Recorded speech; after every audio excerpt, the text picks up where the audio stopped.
Welcome to another edition of Consensus Unreality. Before we get to tonight's episode, a wonderful interview with Willow Trueman from the Nonsense Bazaar. We would like to invite you to join our Patreon. Join us on Patreon to have a nice glimpse behind the curtain. You'll get the full episode here, which is a pretty expansive interview covering a variety of topics. But lots of our regular episodes are also Patreon exclusive, and so you'll only ever be able to hear them behind the closed doors. So join us today. Behind the green door of Patreon. Also, yeah, of course, you have our full episode archive. Some of our public episodes we've archived on Patreon only, so you can access the full episode archive of Consensus Unreality. Also, Ben, our Journal of Shells, our The Journal of printed Shells. publication. We've got one, and we're working on the second. It'll be a several times a year publication, a zine from Consensus Unreality. And if you join us at the $10 a month print tier, it'll be shipped to you every time it's printed. And that'll be that. Yeah, and now's a great time to join that because we are nearing the publication of our second issue. The first issue came out excellent, and we're very happy with this aspect of Consensus nice. Unreality. So check that out. Patreon.com/consensus unreality. It's the best way to support the show if you enjoy what we do and all the weird stuff we're talking about. So enjoy the episode, and thanks for listening.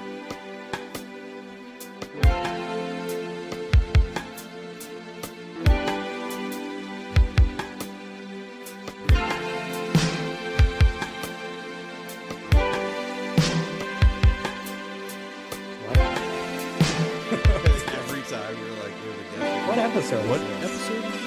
Welcome to Consensus. Welcome to Consensus Unreality. Welcome. Damn, we're doing another episode. Today we're joined by Spectra. Willow Trueman of the Nonsense Bazaar. Thank you for joining Greetings. us today. So glad to be here. Yeah, this is a cool pod crossover here a little bit. Yeah. Mm-hmm. As I mentioned, It's. yeah, you Go ahead. Yeah. I was gonna say it's an even cooler crossover. It's like a Tumblr crossover because me and That's Ben true. used to follow each other on Tumblr like It's a true. decade ago. It's got to be a decade. This thing's got Yeah. levels. Yeah. If it's not a decade, it's a day. Yeah, that's a long Mhm. time. Yeah, so that's funny that we kind of then reemerged along the same river later. Really interesting. Yes. Yeah, I'm glad you're here. And also we have a mutual friend in Steph Quick. Yes, she's We had wonderful. we had her on the show like 2 years ago now, probably.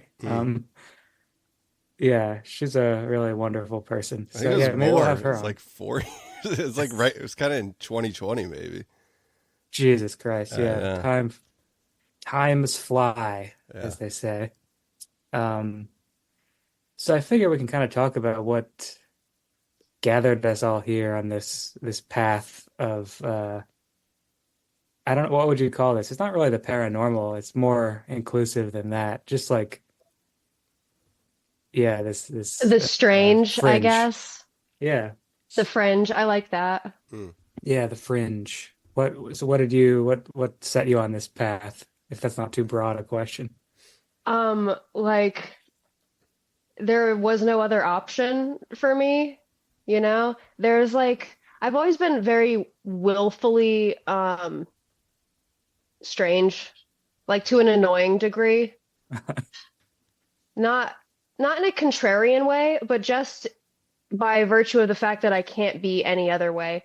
So it was clear to me from early on that my interests were divergent and tended towards the dark, like horror movies and death-related things were a big interest of mine as a kid. So I think that was kind of my foray into the fringe, is having this interest in like the paranormal, the supernatural, and always feeling like there's more Yeah. than what we can see.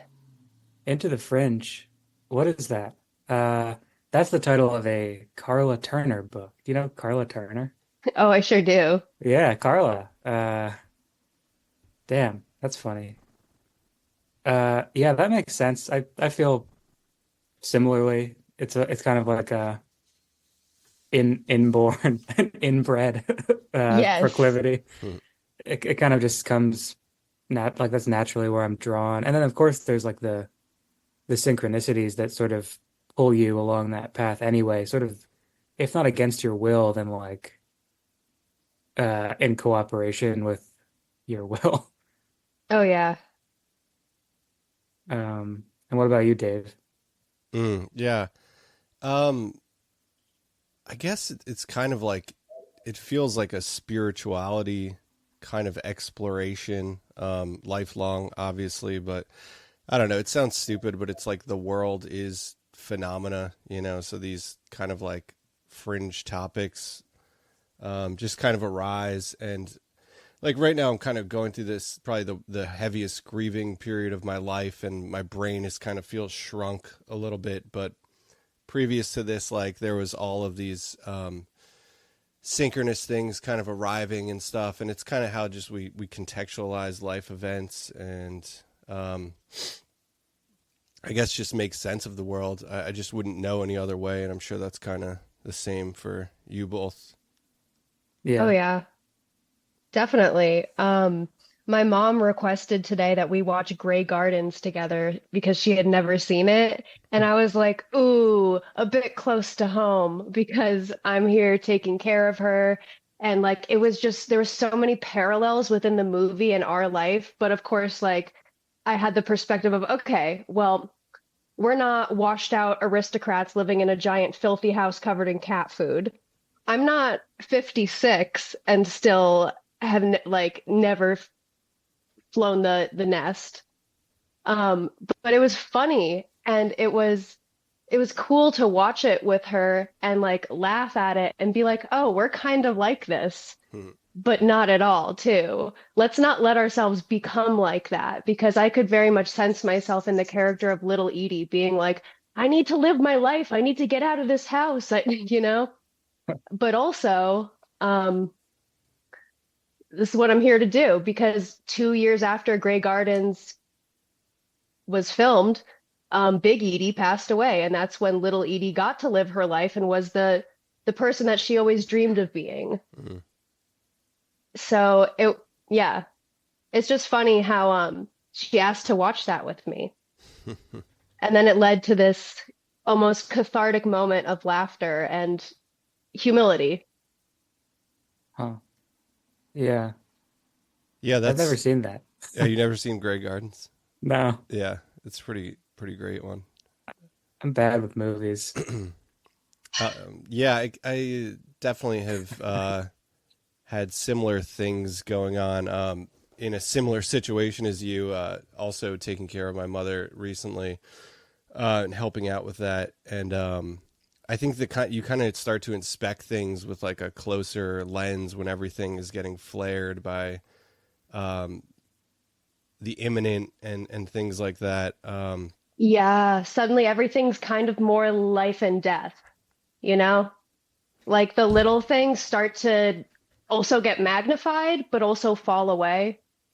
Totally. Yeah. Because it's like, oh, we're arguing about something really stupid right now. And then you remember the truth of the situation and the anger is just gone in a second. Yeah. But it's because of the heaviness and being Hmm. faced with death. I really do feel like caregiving is an initiatory process because Yeah. it brings you right up to the precipice of the afterlife or the underworld, really. It like drags you there. And it's a place that's really uncomfortable to be when you're living. Yeah. So I think that it also increases synchronicities too. Yeah. Huh. Yeah.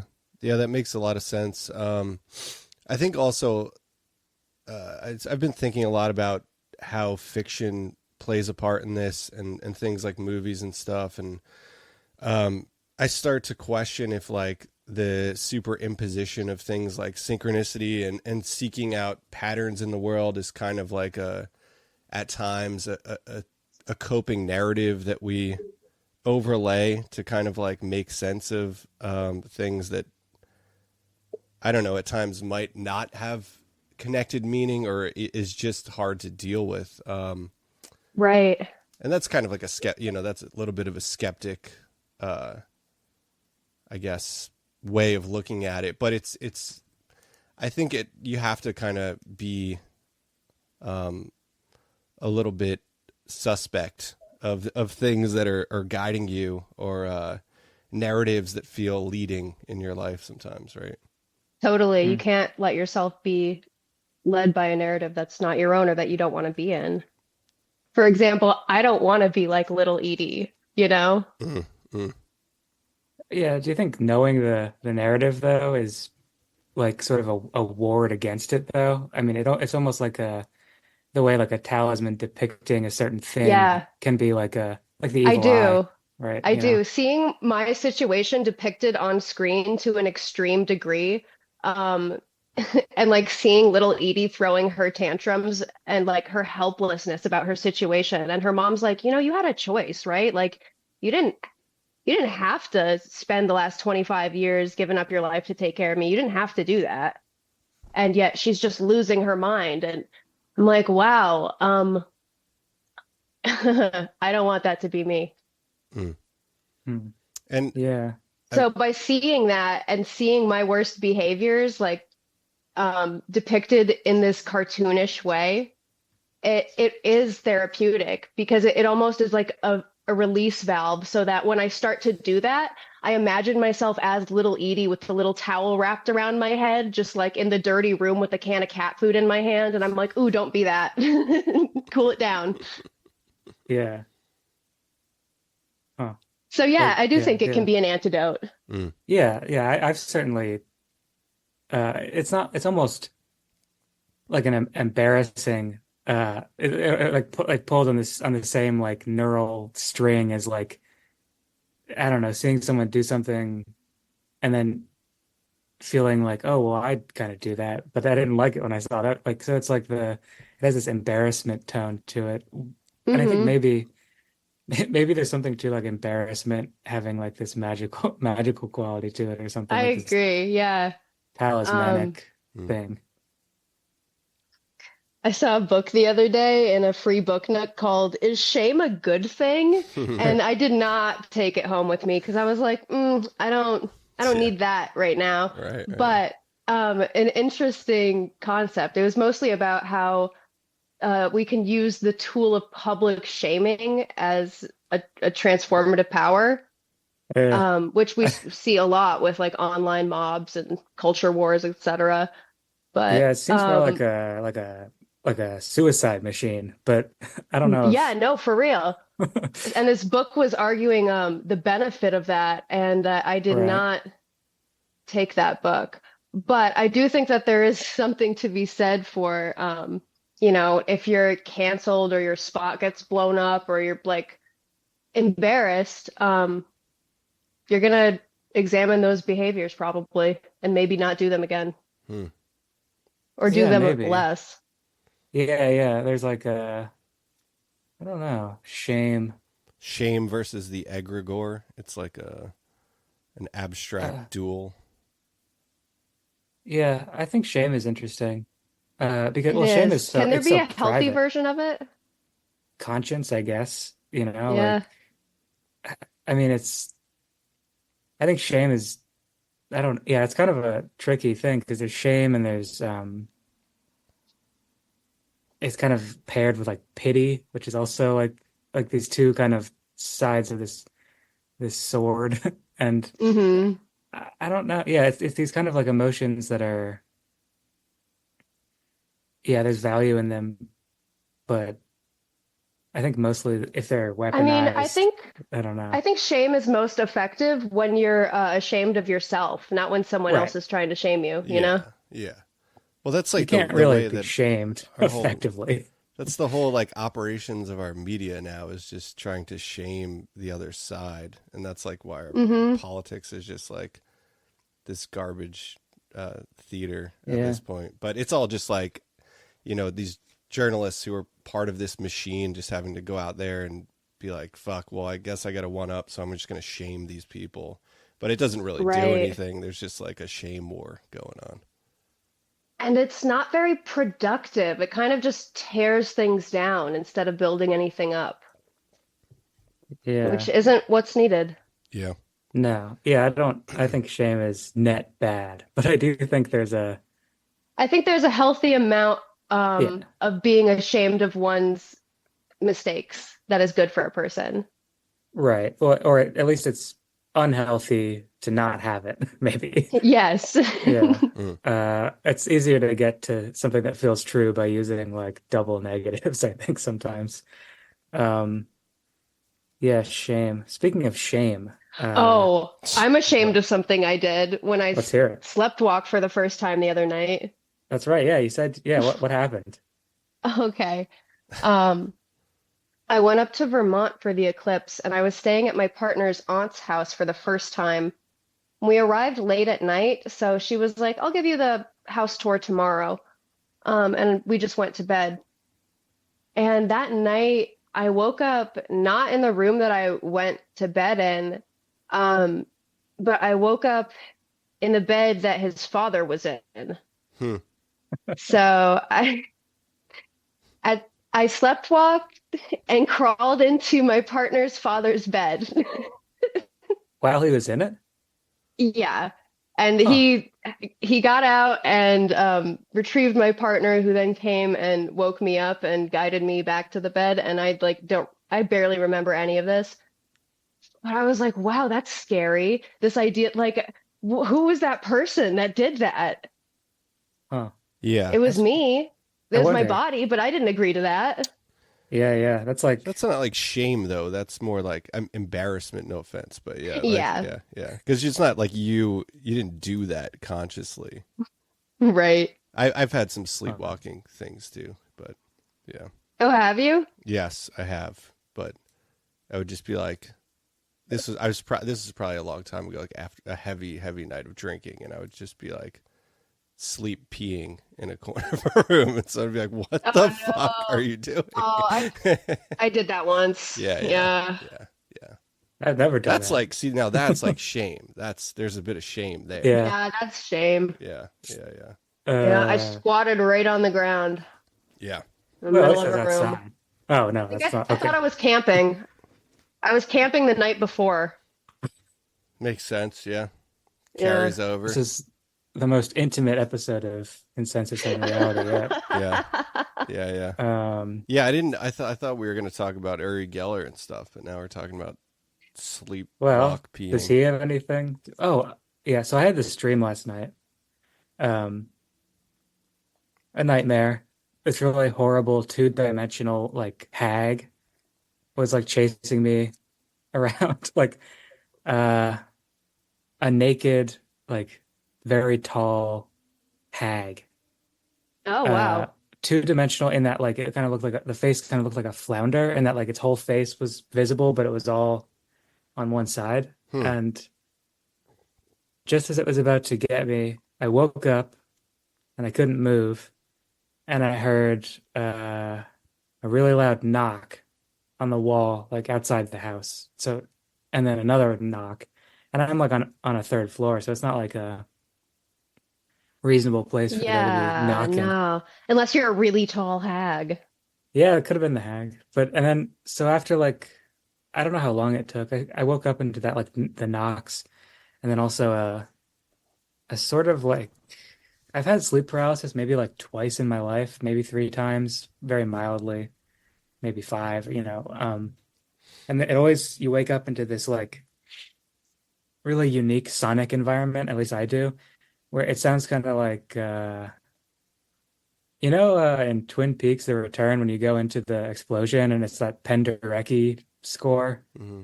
where it's like all these like violins going all over the place and it kind of sounds like atoms bouncing around. It kind of I sounds don't, like but a I can imagine yeah. it. Yeah, just like bouncing noises, like really quick, high pitch, like tingling Ah, everywhere.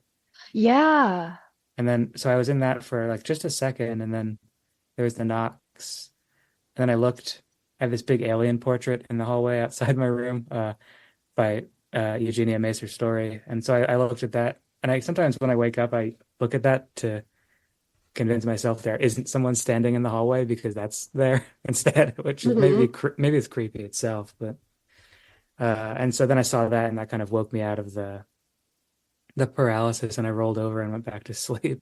But yeah, it was very strange. It happened in like 10 seconds. It wasn't very long, but Oh, freaky. Hmm. yeah, a hag. Isn't that I it? never had a hag. You never had a hag, yeah. No, I've had noises and voices in that state, but no, never Never a flounder hag. Yeah. no. Like little elves. You had some Yeah. elves. Yeah, Little I've had the lunar sprite. squonk. That's it. Do you think that's like reflexive though? Because like Penderecki's like that is like um the thing most consistent with like horror movie scores is like strings in suspension, you know? Yeah, No. I don't think so because it doesn't sound like that at all. It's that's just like the closest thing I could think of at the moment. It Yeah. sound like, and this happened when I was like a little kid too, and I didn't feel like I understood the trope, like the sound trope of it back then. Yeah. Mm. I went It's through a more just like period of chaos. sorry to interrupt. No, no, go ahead. I went through a period of trying to induce like astral projection, where you like wake yourself up at a certain point in your sleep cycle and then you try to fall back asleep but stay awake. And I was doing that like every single night. And one night, the closest that I got, I must have gotten really close because all of a sudden my body, it felt like it was vibrating really hard. And I heard this sound that I can't even describe it, but like, screeching or just like loudness, Hmm. but like a metallic vibrating cacophony, but not necessarily unpleasant, just completely overwhelming. Hmm. Like it felt like the sound wanted to invade my body, which I guess is kind of the point because then you separate out from your body and you're not in it anymore. But Huh. it was really freaky. But I feel Yeah, like that's that might be crazy. similar to what people experience in sleep paralysis, is It what sounds I like was it. trying to induce at that moment. Yeah, I'm not like someone who's really had like I wouldn't think of myself as like a sleep paralysis person. It's like it's happened what I would think of as very mildly a few times, but it's always really interesting. Last time, was it last episode or the episode before that? I was talking about this hemisync, like the gateway tapes thing I Hmm. did, the meditation, and I had this really bizarre out of body experience while I was doing those. It didn't work on the second one. I did the second and third lessons, and it didn't happen again. But the first time it did, of just like very detailed, like going through the house, going out into the world, going to the bookstore, like going to all these places in like this very conscious, out of body way. It was really bizarre. Fascinating. Yeah. Have you like experimented with the Monroe Institute? I know you guys did an episode on the Gateway, um, the CIA aspects of it and whatnot. But have you ever like listened to the actual tapes? I've listened to the first couple from the first wave, but I haven't gone any further. Hmm. Mostly because I know that it's going to work really well.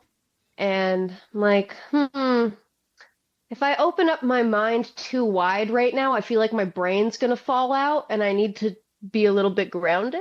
Yeah. Yep. But what I did experience, I liked the tuning, the resonant tuning. I still do that sometimes, like when I walk into a room. Yeah. Where you like hum, kind of? Yeah, like match the tone of the room. Hmm. Yeah. That's weird. Uh, it makes me uncomfortable. I hate like I hate being alone and like singing or like like when Oh, that's meditations. my favorite. I can't I wait to can't. get It's alone to sing. oh, I mean, it's not like singing. That's fine. I mean, more like you're sitting there quietly and then you're just like, it's like Oh, fuck. Like, what if someone yeah. hears me? It makes you like want to say "Om" so they know that you're not like having a problem. Yeah. Yeah. Because it's like, yeah, what he asked you to do is like when you're breathing out, like try to hum or like exhale at the resonance of like, and then there's like these monks in the background or something, Uh-huh. You sound and like you're having it's a stroke. yeah, or like having like a I don't know what. It's bizarre. Yeah, I but I don't know. I still did it. What do I care? Did Yeah, you? how far did you go into it? Just like I did the first set. I got like these discs. I got the CDs from Macedonia, Very and nice. I have no idea if they're bootlegs or if they're like because this guy had like hundreds of them. Oh no, you don't want a bootleg Hemi-Sync, God forbid. Can you imagine what it's gonna do? Right, that's what I Yeah. said. They're just Yeah, like shoving demons in there. No, exactly. it's the exact same. Like I've listened to it like a bit on YouTube and stuff. It's the exact same recording, unless he like snuck in like a Dude, demon's subliminals, growl. man. Right. Yeah, you would never know. We were talking I don't about know. this whole world of like subliminal videos. Are you Oh familiar with this yeah, stuff? Yeah. very much so. It's the most popular one is like called the Concordia something. But people, it's almost like a creepypasta where people are like, I watched this and then I had all of this like crazy stuff happen to me, and it kind Yeah. of makes you like scared to do it. Like I was thinking that also when listening to the Gateway stuff on YouTube, I was like, fuck, what if I fall asleep and then there's like some kind of like shampoo ad that's gonna get like imprinted in my Yeah, brain or right. something? Yeah.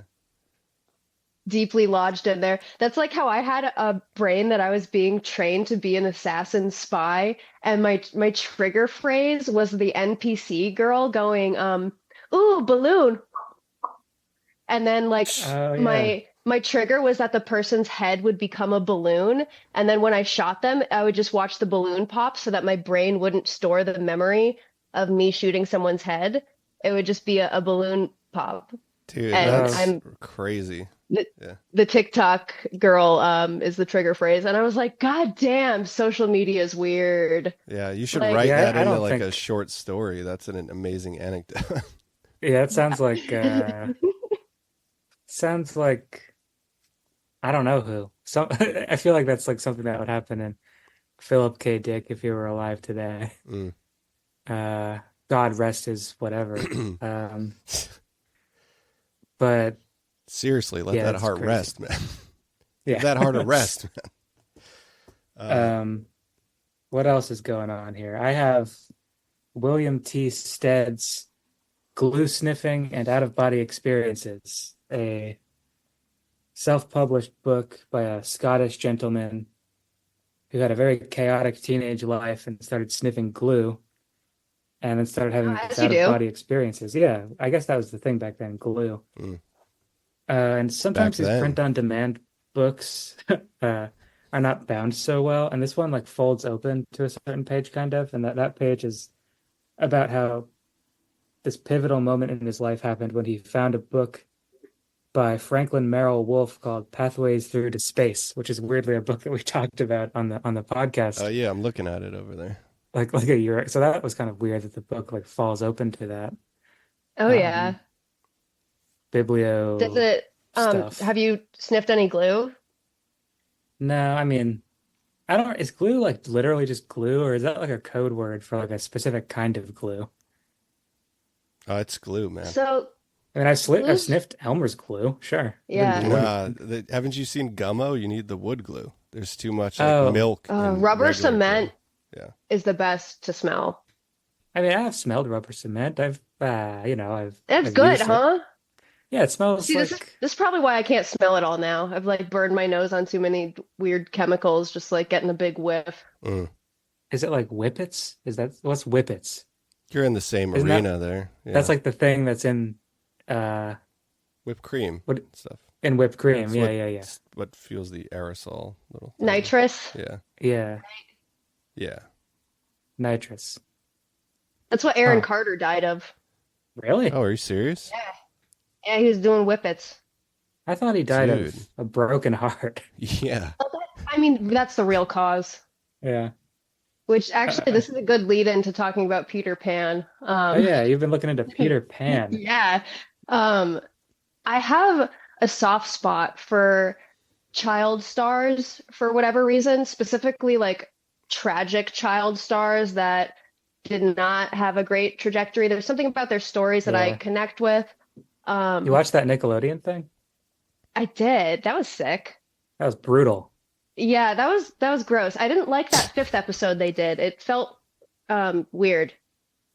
I don't remember. I was like I They was like looking on my computer.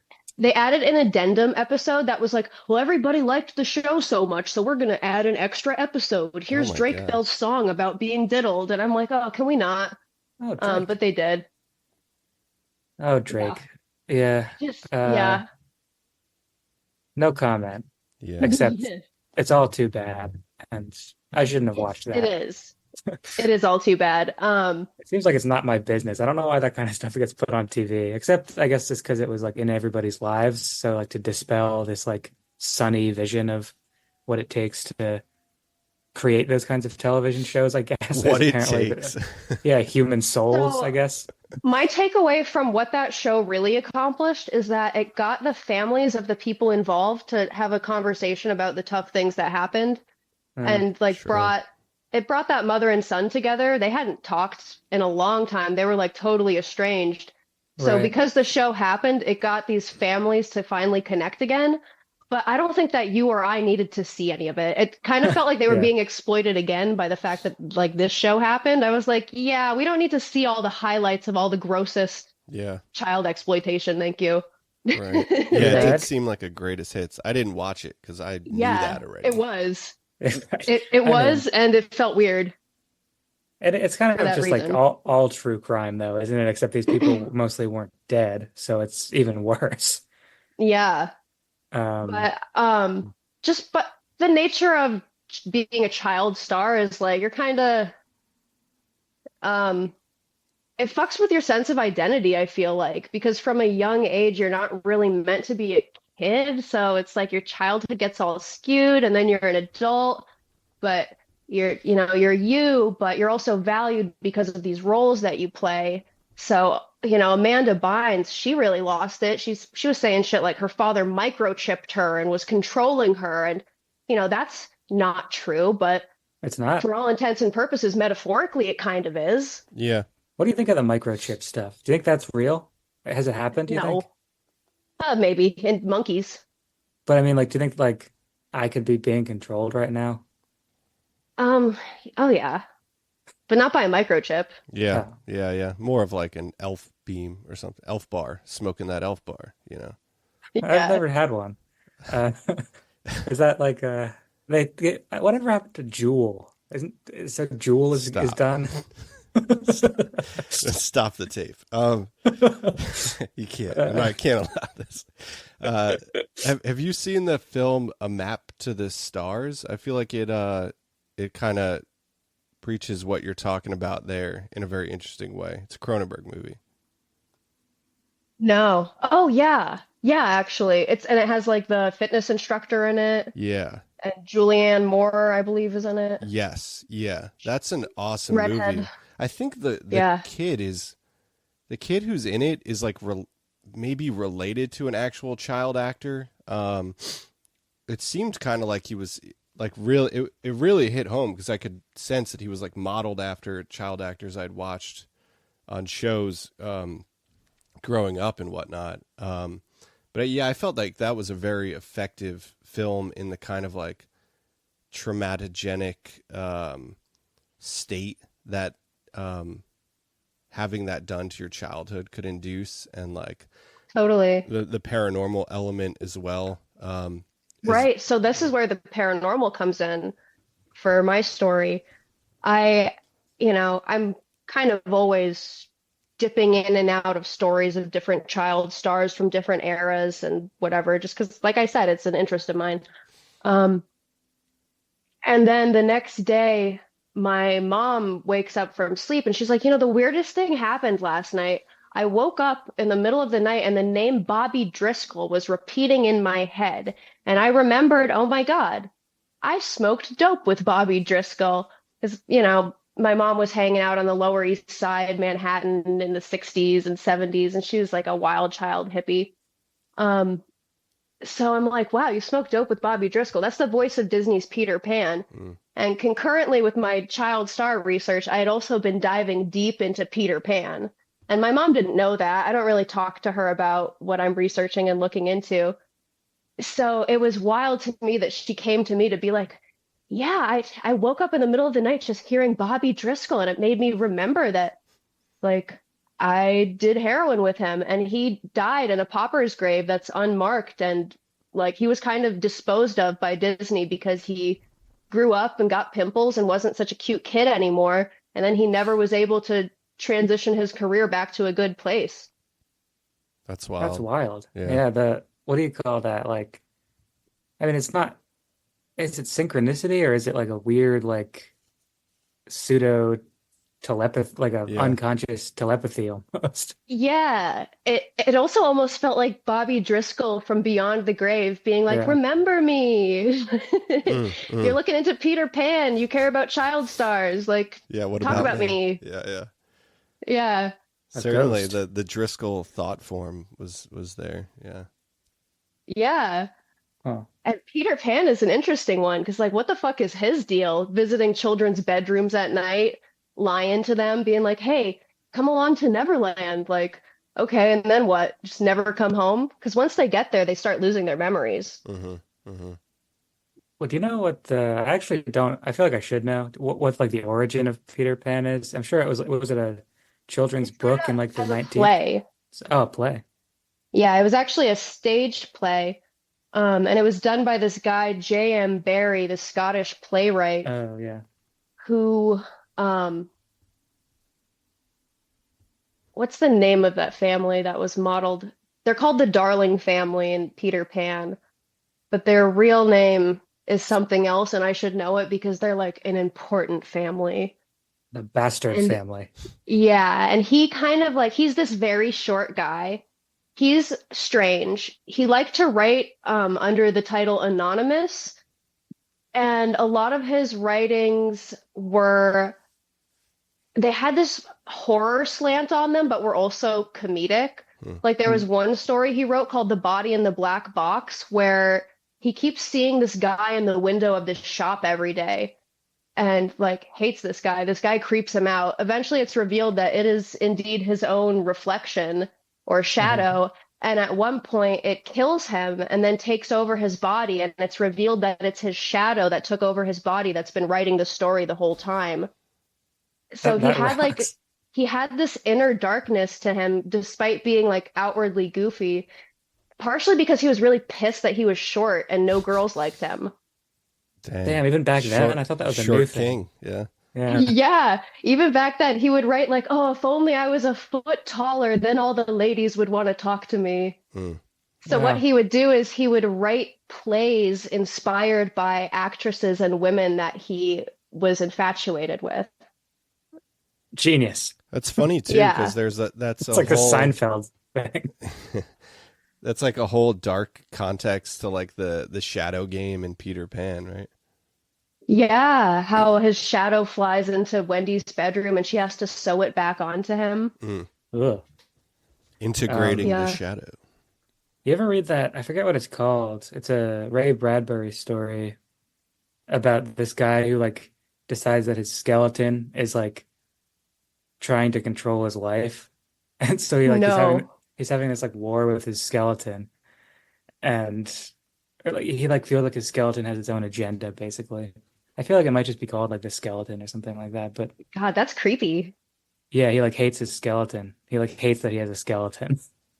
I used to feel Um, that way about my shadow because I read a story in Weekly World News about this kid whose shadow was bullying him. Poor guy. So I was scared that my shadow might start to like talk someday and like say mean things to me. And then I was like, wait, I already do that inside my own head. Yeah, And it's never that too shadow late. was already talking, basically. Jung would say that the shadow is doing that. No, he would say that Precisely. you have to you have to befriend it, or at least acknowledge Hmm. it. But My shadow's uh, talking. I can't understand what he's saying. He's speaking my German. shadow speaks Swiss Yeah. because it learned from C.G. Jung. Yeah. I don't know if that's a language. Is Swiss a language? Uh-oh. Oh yeah. Maybe? I'm supposed to be literate. Need an air horn right there. Speaking of supposed to be literate, another addition to what's on Ben's shelf, the recurring consensus unreality audio column, Is it? is I've yeah. never heard this column. Well, it's been unnamed Been as disassociating, I guess. It's my favorite column. yeah. Yeah, this is like why half of people turn in. It's for the column. Yeah. I'm reading A Planetary Saga and Return of Ali Xantel and Journey in Space with Ali Xantel, combined edition by Frank Howard. It's a large format, staple bound book, 3 columns of verse per page. It is a long series of poems about flying saucer contact, and the subtitle of the book is The Multicolored Sphere Within the Timeless Vortex, is basically what you get from a lot of the language here. It's really beautiful. I've had it for like 15 years now. It was one of the first like books over $30 I bought for myself, like Nice. Yeah. like in a shop. And so every once in a while I pull it out. I've never read it straight through because it's utter madness, but it's very inspiring to my own craft once in a while when I have a look at it, because it's Craft. so, yeah, get it? Because of UFOs. Yeah, I feel like I haven't read very many poems about UFO encounters. They're few and far between, but there are some good ones. And it depends how you define poem, but this is a good example. And so to read from a random page very briefly.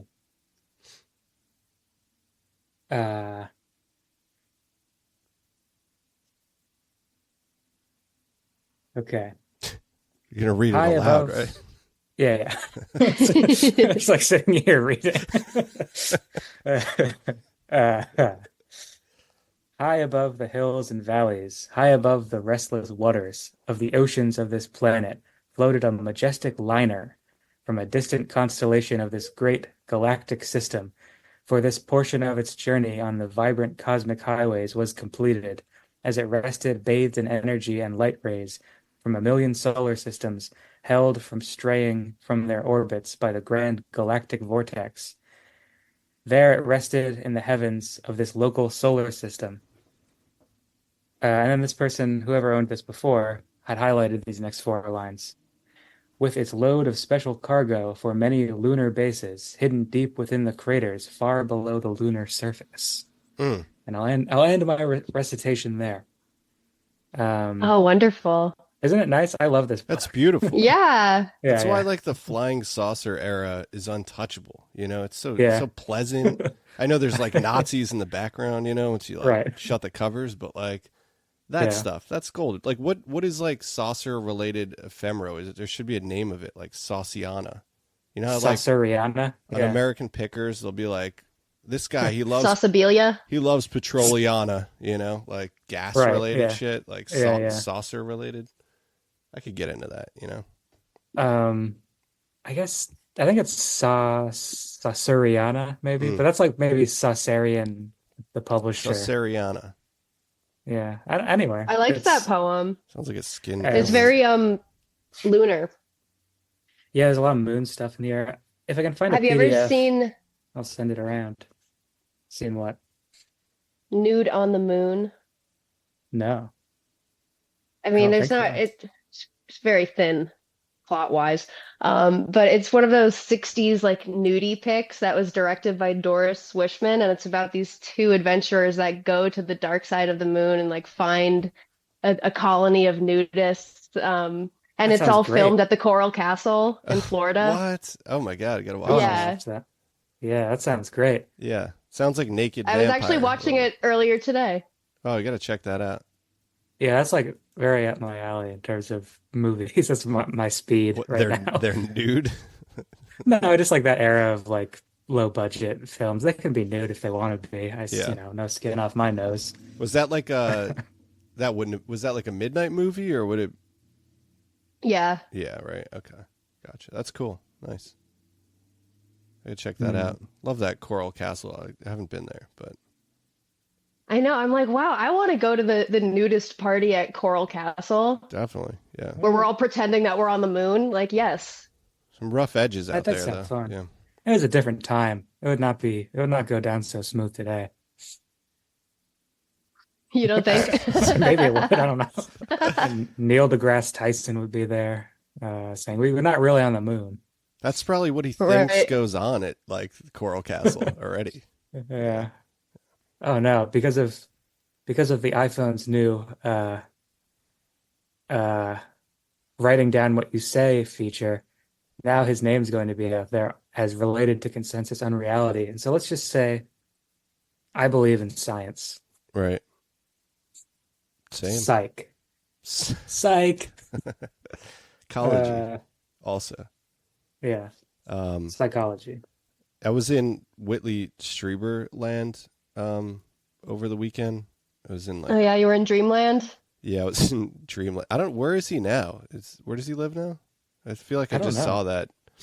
I don't think Dreamland is not upstate New York. I think he like does not like that place anymore. He didn't want to return to the cat. They got him to return to the cabin like 30 years later finally. Yeah. He wasn't happy. Yeah. But I like Willie. Like, yeah, he learned to love his gang stalkers, and that's really what you need to do at the end of the day. right. Yeah. Yeah. Yeah, he definitely did a little bit. I was kind of like, I was at a wedding a couple of years ago and I was talking to my friend's father and my friend was like, this guy does like a UFO podcast. And my friend's dad was like, oh yeah, I used to love Whitley Strieber. Like, and then I found out he was lying and then I was so disappointed. And I was like, what? Was there like a thing? Am I like getting Mandela effect? Like, was there a thing that said like Whitley Strieber said he made it up? I don't And think so. I think the only thing he got gotcha'd on was being on campus when there was that like shooting at the Texas college. Yeah, That some was his spooky thing. stuff, yeah. And then he said that like it could have been like a screen memory and there's weird shit surrounding it. But I don't know if he ever retracted anything about the visitors. I don't know. Yeah. I'm not too well read on Whitley, to be quite honest. Have you read Communion? I haven't. It'll scare your pants off. He's Yeah, scary. I don't need that. Yeah. It's really scary. Like actually, well, he's a horror writer. He's a like, horror by writer. trade. Yeah. So it's scary. Yeah. Right. Man, I it's had a Mandela or a screen memory. really. I was thinking about The Office, which I haven't watched in forever. And then I was like, oh yeah, that's like a pretty funny show. I should go back and watch it. And then as I was watching it, I was like, where's the hair plug episode? And there wasn't one. There's no hair plug episode, but like I have vivid memories of an episode of Michael getting hair plugs. And like it's a Huh. gross episode too. Like his head's like all bloody and stuff. Like they're What? bad hair plugs. But this episode does not exist. But apparently sure? there are fan written like fanfic episodes about Michael getting hair plugs. So I'm like, what the did I don't know. No, I'm remembering that. Mm. I feel like there's But enough. it, Yeah, there's like enough office obsessives out there to like be able to project that, manifest that Mandela effect of like an episode. For Yeah. sure. Many episodes. Yeah, powerful fanfic. I think mhm, yeah, I think like the that episode the dress up parties alone had to be numerous, voluminous. Yeah, I'm picking up on somebody's fanfic, I think. Mm. You tuned into the wrong radio station when you were trying to watch The Office. Huh. I want the hair plug episode back. It's funny though because his hair changed after the first season. Like Well, he had that what I great learned is that comeback. yeah, Steve Carell did get hair plugs, like for real. Yeah, that's demented. So you were like channeling Steve Carell's anxieties into an episode. Yeah. Yeah, I guess so. I guess I was probably looking at his hairline and just thought like, looks different in the older seasons. Yeah. Huh. You're like the Kenneth Grant of like Office lore. Yeah. Office metafiction. Huh. There you go. Yeah, I wonder if we have like what Lovecraft was to Grant. If we have a Grant today, what his Lovecraft would be? Would it be The Office? Cartoon characters. Yeah, right. Would Yeah. it be SpongeBob. I hope it's not SpongeBob. It's fucking SpongeBob. I hate to tell you. I think it might. Yeah. SpongeBob is potent as hell. It's like it's insane how rich those memes are. Like Yeah. it's like an endless well. Yeah. You know, don't know Patrick why. is literally a pentagram. Right. Oh man. Oh gee. It took all Squidward. that Nickelodeon trauma to fuel something It was like I that. know. Yeah. We can get into the sacred geometry of SpongeBob right now, but we'll save that for another day. Square for SpongeBob, triangle for Patrick, Mason. circle. No, triangle for Mr. Squidward. Krabs. Mr. Krabs is a triangle. Yeah. Patrick is a star. Is a star, of course. A star fish. Squaring the compass and you get to the stars. Yeah. It's bizarre. I wonder. And then you yeah. have the octopus. You know, we don't want to talk about what that represents. We'll have to cut that part. That'll be in the Netflix true crime special. What octopus? You mean Squidward? Yeah. He's a squid. No, I mean that he represents the underground crime represents. syndicate, obviously. Oh, that's what I was also going to talk about. I watched The Octopus. I didn't.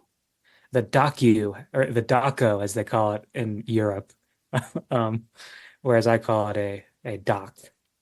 But it was pretty good, very personal, which I found interesting. It was very much about one guy's obsession with Danny Casolaro and his research.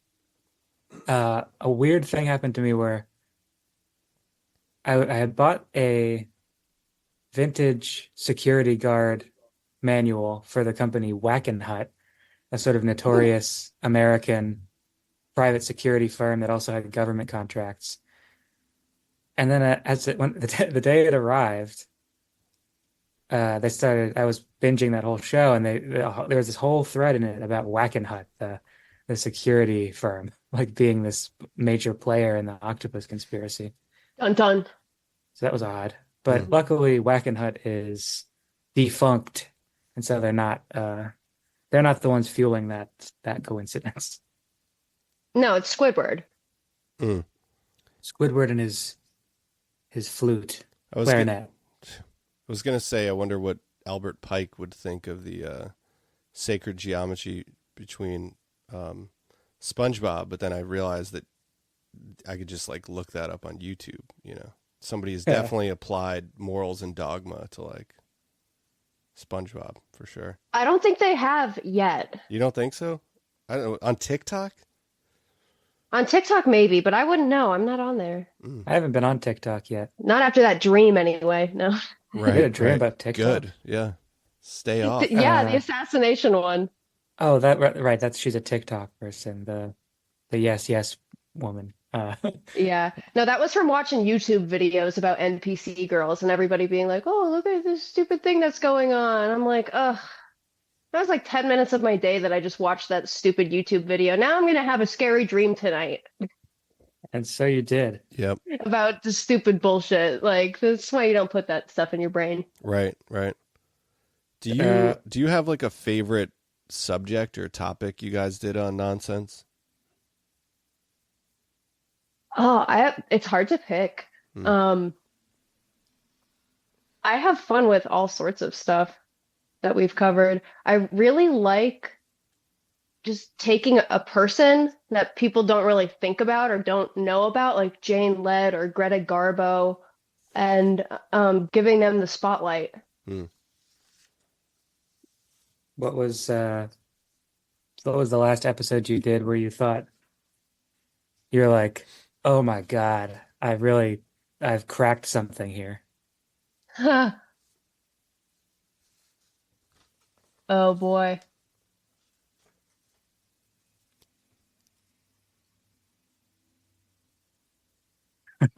That's a good question. I'm trying to think. Um,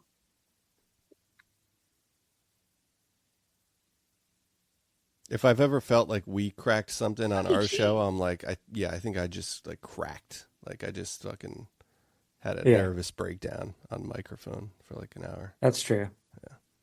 oh yeah. I mean, Put that behind the paywall,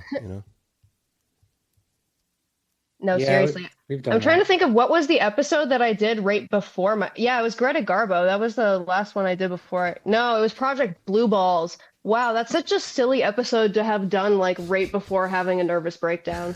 What's that about? Project Blue Balls? Yeah, is it just Blue Book? No, I interviewed a couple of people that do semen retention, and I talked about like the Oh, yeah. 4chan subculture of people like not cooming. Oh, that's interesting. Yeah, those people are crazy. You see them a lot, and they're Yeah, like, they have all these health benefits to it, and it's like, I guess it has a quasi magical philosophy. It must they be, right? do. Mhm. Yeah. That's crazy. I would never, just kidding. That's wild, though. But that was one Well, where I actually was a bit cracked out for that one, and not because of like anything having to do with the content of the episode, but just because of my state of mind and not taking good enough care of myself. yeah. Where the people that I talked to for it, I was struggling with knowing whether or not they were pranking me Yeah. Well, I That or think makes whether or sense. not like they were fucking with me. for that territory, I feel like that's less paranoia than like maybe a good suspicion. Yeah. Yes. Because I think a lot of people don't actually know where their sense of irony begins and their actual beliefs end. Like in I thought that that was going somewhere place. else, Ben. Why? Where were they going to go? Just kidding. Yeah, I don't know. That's the one where I'm like, semen retention, like, that's magic. I'm good. I don't need to like get behind the curtain on that one. There's other curtains out there. Yeah, I also did that episode because I thought it would be really funny to make Sequoia just endure that for an hour and a half. Yeah. Sure. It's like I want to do a rock episode and we just haven't gotten to it yet. Yeah, you keep fucking spinning that rock episode. Like just Feels everyone like a threat at this everyone talks point. about rocks. Yeah. We're gonna get that rock episode. I as I'd mentioned, I was listening to your guys' Puharik series, which I thought was wonderful, and super dense. And one of the things that made me remember or think about again, because I guess we do like okay, and we're gonna move over to Patreon now for the second hour of this interview. If you're not a subscriber, check that out at patreon.com/consensusunreality. Thanks for listening.